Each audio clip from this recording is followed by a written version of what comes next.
Hello, hello to all my fellow book people out there. It is November. We are getting in the holiday spirit. We've got our Christmas mug, some red. We are so excited for the holiday season. But before we get there, I need to tell you about everything that I read for spooky season in October. We have some spooky reads, the finishing off of the Throne of Glass series, and I went a little bit crazy on the arcs on the NetGalley, so we are going to get into all of those things in this video, and I am super excited to tell you all about it.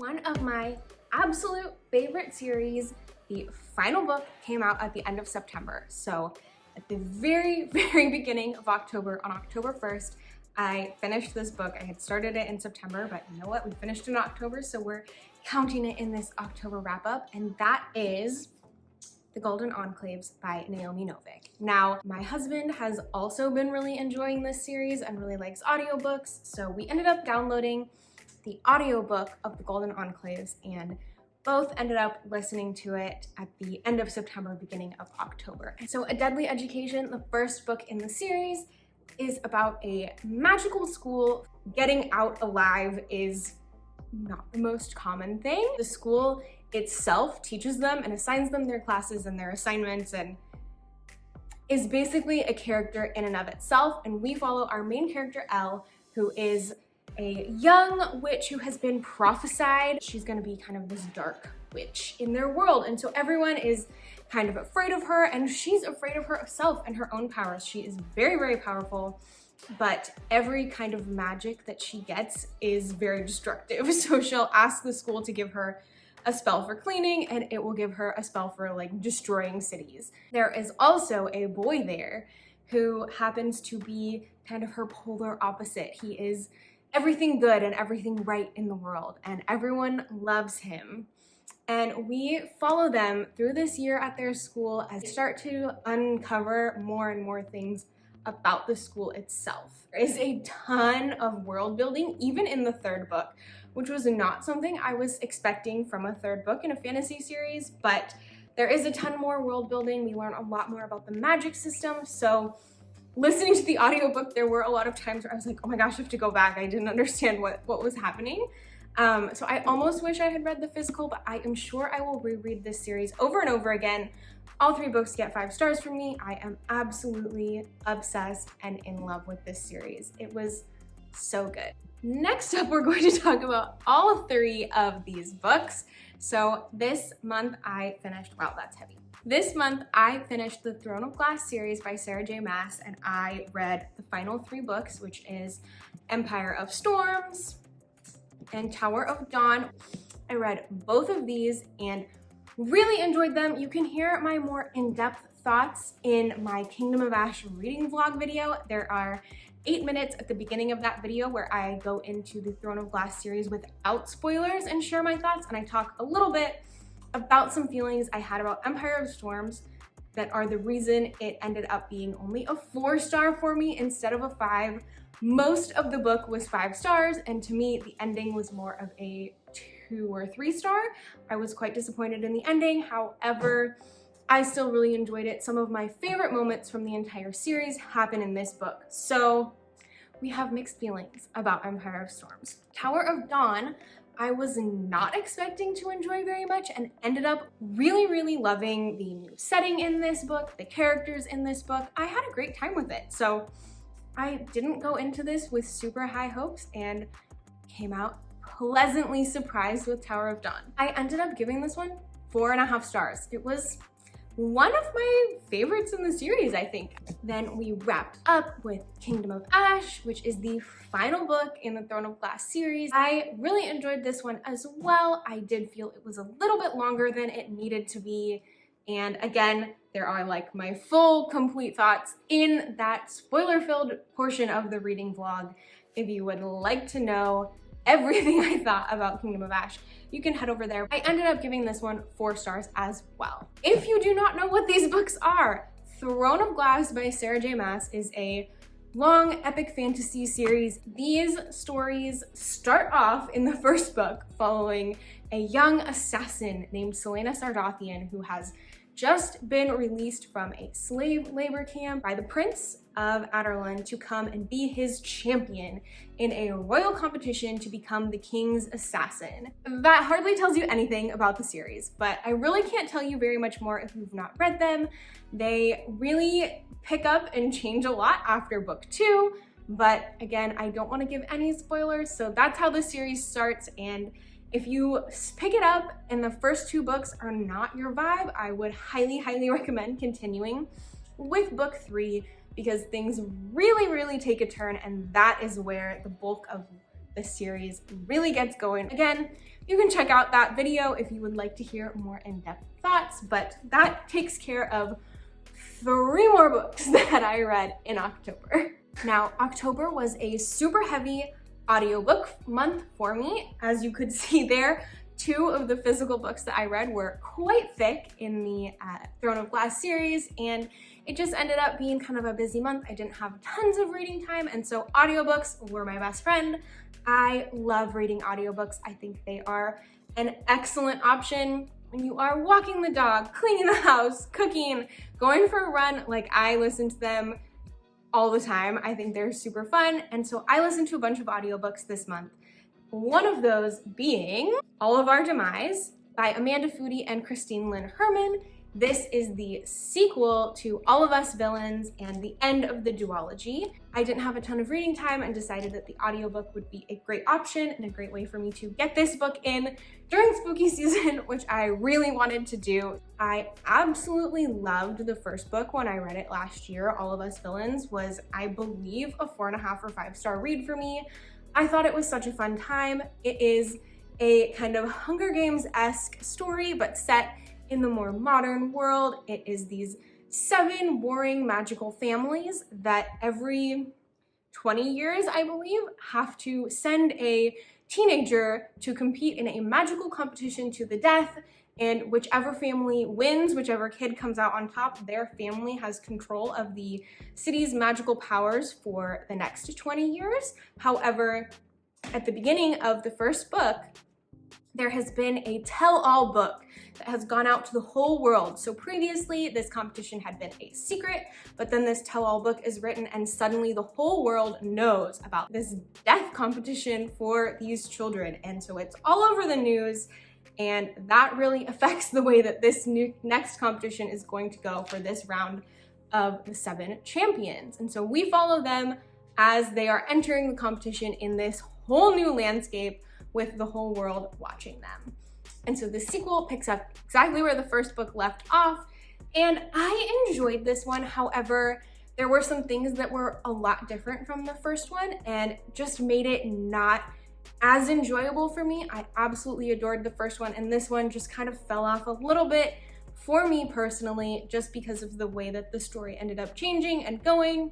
I just wasn't as captivated, wasn't as hooked, and I ended up giving this a 3.25 on Storygraph, probably a 3 on Goodreads, and overall, I still enjoyed it. It was still a good read, but just not quite what I was expecting after how much I adored the first book.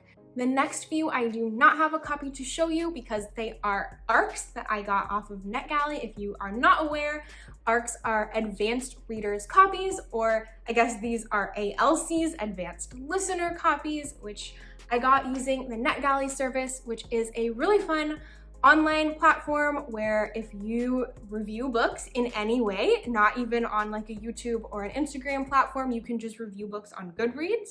You can create a profile and request advanced copies of books in the digital e-reader format or audio format and get them gifted to you so that you can leave a review and give people your thoughts before they come out. That really helps authors get established reviews before their book comes out, and it is a really fun thing to do. So I've been doing that for a while, and in October, I guess I went a little wild with the audiobook request. The next 4 books I have to talk to you about are audiobook ALCs from NetGalley. Most of these were either late October or early November releases. You can get them now, but let's go through all of the things that I requested and listened to from NetGalley this month. So the first one that I listened to was Night of the Raven, Dawn of the Dove. This is a young adult fantasy novel inspired by medieval India about a young girl named Katyani, and Katyani is a royal guard to her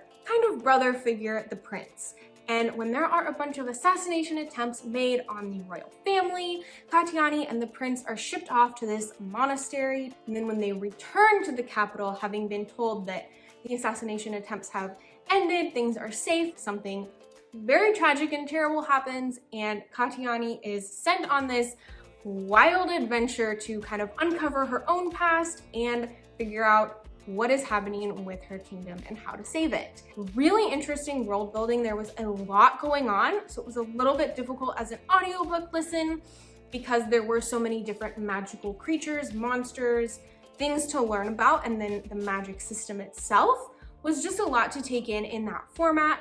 The romance and banter was perfect. It was not overdone. It was just enough in the story, and I really enjoyed the slow burn aspect to that. I had a really fun time with it. I ended up giving this book a 3 stars. I had a good time reading it, but again, it's not sticking in my memory super well. There's not a ton that's standing out to me, other than I do remember really enjoying that banter. Next, I read The Atlas Paradox, or listened to The Atlas Paradox by Olivia Blake. This is the sequel to The Atlas 6, which is a wonderful dark academia fantasy novel. This book blew up, so I am sure you have heard of The Atlas 6, but if you have not, The Atlas 6 follows the Alexandrian Society, which is the knowledge of the Library of Alexandria. This knowledge did not really get destroyed when the library was, destroyed, quote unquote, in this world. The library lives on, and there is a secret society called the Alexandrian Society who protects this knowledge and kind of gatekeeps it from the rest of the world as well. So these 6 young people are approached by a man named Atlas and offered a chance to enter the Alexandrian Society, to have access to this vast knowledge of magic. These are all young people with magic called Medians in this world, and so they all have really important skills that they're looking for in the Alexandrian Society. However, the 6 of them are invited in, but only 5 will make it into the Alexandrian Society, and we follow them through their first year in the first book, learning all the things that they end up learning in this kind of school academic environment at the society, and then figuring out how does one of us get cut. And it is a really interesting story. They're all very morally gray characters, not necessarily the most likable. So if you need to have characters that you absolutely adore, you are not going to find that in this book most likely, but they are all super interesting, and it is a wonderful book. It is praised for a reason. I don't remember what rating I ended up giving the first book, but the second one I really enjoyed as well. We pick up with our characters, and obviously I'm not going to tell you the plot because I don't want to spoil the first book, but I enjoyed it. I do think that we ended up having less action in the second book than I thought. I thought the first book was setting us up for kind of a more action-packed second book, and I kind of got the same feeling from the second book, that now we're setting up for a more action-packed third book, and I'm worried that I will be disappointed again with the third book being less action. These books are very cerebral. They are very emotions and theoretically based. Some of the concepts that Olivia Blake brings up in her writing just really make you think about the nature of humanity, the state of our world today, and I really enjoyed that aspect of them. There are some characters that I am obsessed with, even though they're not all completely likable. There are some favorites of mine, so I did enjoy a lot the chapters that we follow them. I ended up giving The Atlas Paradox a 3.75 stars just because, again, I was hoping for a little more meat, a little more action to happen in this one. It felt like it was off to a strong start, and then it really did take a while for things to begin rolling as far as plot and action go. My next NetGalley listen was Strike the Zither by Joan He. Again, apologies if I'm mispronouncing these names. And this is a really fun young adult fantasy. Again, this one is inspired by a Chinese classic story called The Three Kingdoms. And in this book, there are 3 different warlordesses who are battling out for control over this empire. And we follow the strategist for one of the warlordesses, trying to get her to win over the country, the empire, and take control. However, she ends up having to infiltrate the camp of another warlordess and pretend to betray her own leader in order to kind of shift the tides in this battle. There are a lot of twists and turns in this story that I really was not expecting. I thought following the strategist was such a fun angle. I thought the world building was really interesting. The political aspect was super interesting, and we had some great characters. I just kind of lost interest about halfway through because I was so attached to what was going on in the first half, and things really shifted. So if you are okay with things shifting in the middle of a book and interested in that like Chinese inspired fantasy, it is super interesting. There is also some magic that is related to music that is a really fun aspect. Next, I got to listen to The Luminaries by Susan Dennard, which is one that I featured in my books coming out in November and December that I can't wait to read video. And this is a book that I have had my eyes on for quite a while. It has sounded super interesting to me, and I really enjoyed and was super excited to get to listen to the audiobook. So The Luminaries is another young adult fantasy novel. This one is contemporary, and we follow the small town of Hemlock Falls that is inhabited by people called the Luminaries. Luminaries are a secret society of people who protect the world from these magical areas like Hemlock Falls that are infested by this magic that brings dark creatures to life at night. They call them nightmares. So things like werewolves, banshees come to life at night in this forest, and the Luminaries have hunters who hunt down the monsters, and then they also clean up after the monsters if they did have any victims or if any of them died. And we follow our main character, Winnie, whose family used to be really high up in the Luminaries, and then they were outcast. And so they still live there, but they don't have the same rights and privileges as everyone else in the Luminaries. They are shamed, and Winnie wants nothing more than to become a Luminary hunter and restore her family to their place of honor within the Luminaries. So Winnie determines that when she turns 16, she's going to enter herself into the Luminary trials and become a hunter, even though her family is outcast and she hasn't been able to train with the other kids in the same way. She's been training herself, just hoping that she can make it in to the hunters. So in this book, Winnie is beginning the hunter trials, and she teams up with the local bad boy and one of her old friends from before she was outcast, Jay, who is going to help train her so that she can pass her hunter trials. But as she's entering the trials, something is going weird. There is something in the forest that Winnie has discovered, but nobody seems to believe her. Everyone just thinks it's a werewolf. Everyone is concerned about this werewolf that they think is around town, and nobody is listening to what Winnie has to say about this crazy, creepy new monster. So she is trying to battle her trials while also trying to convince the town that there is a greater threat. Now, the Luminaries is really interesting. I believe it started as like a Twitter phenomenon where Susan Dennard had this kind of like choose your own adventure story going on Twitter, and it ended up becoming this book, The Luminaries. Now, I did not follow that, but it sounds like a blast, and I believe you can find information on it online, so that may be something that I end up looking into because I do find that really interesting. But I enjoyed The Luminaries a lot. My problem is that I have so many questions left, and I know it's a series. I know there will be more books, but I do wish this one had been a little bit longer and we could have got a few more answers in that first book to give me a little bit more of that satisfaction, that full circle feeling that you want to get from reading a book. I almost felt like I had read half of a book. So that was the only bummer for me. I absolutely loved it. The whole experience reading it was so much fun. I pretty much loved everything about it. I loved our main character. I loved her family dynamics. There was a lot of complicated family dynamics going on there with her mother, which I just found to be written really well. And yeah, my only gripe was that I really wanted it to be longer. There were some questions that I really hoped would get answered in the first book that just didn't. And I definitely will be picking up the second book to get those answers, but that is the only reason I ended up giving this book a 4 stars. And I had a really hard time settling on my rating for this book, whether to give it, 3.5, 4. I didn't know where to land, but I did have such a fun time reading the entire thing, so I ended up giving it a 4 star.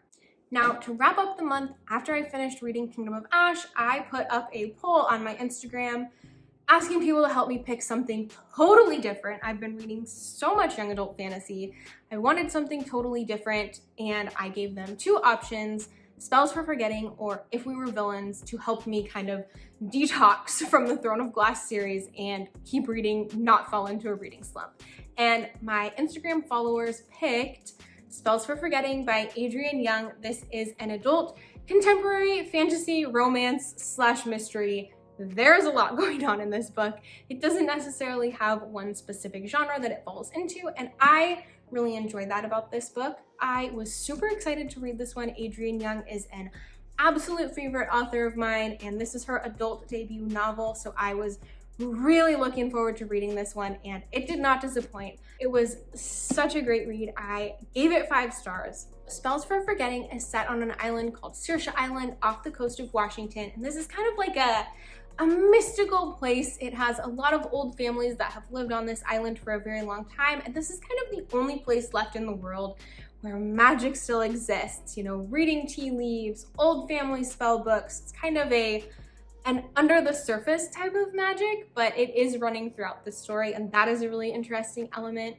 Now we follow our main character, Emery, who has lived on this island her entire life, but when she was in high school, there was a horrible tragedy on the night of her high school graduation where her best friend was found dead, and the island's orchard, which is kind of the source of their income, it brings the tourists, the orchard caught on fire. And so these 2 tragic things happened on the same night and changed kind of everyone's lives on the island forever.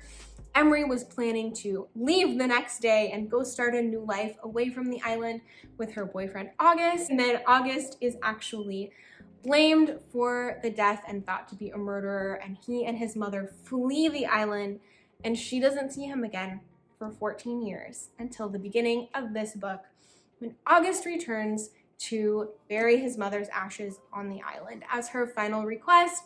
And because this is the first time that he's been back to the island, and everyone on the island believes that he is responsible for the death of this young girl, people are not pleased that he is back, and things from the past start to get dug up. So we follow what happens after August returns, and things from this past mystery start to get uncovered. And I really enjoyed this.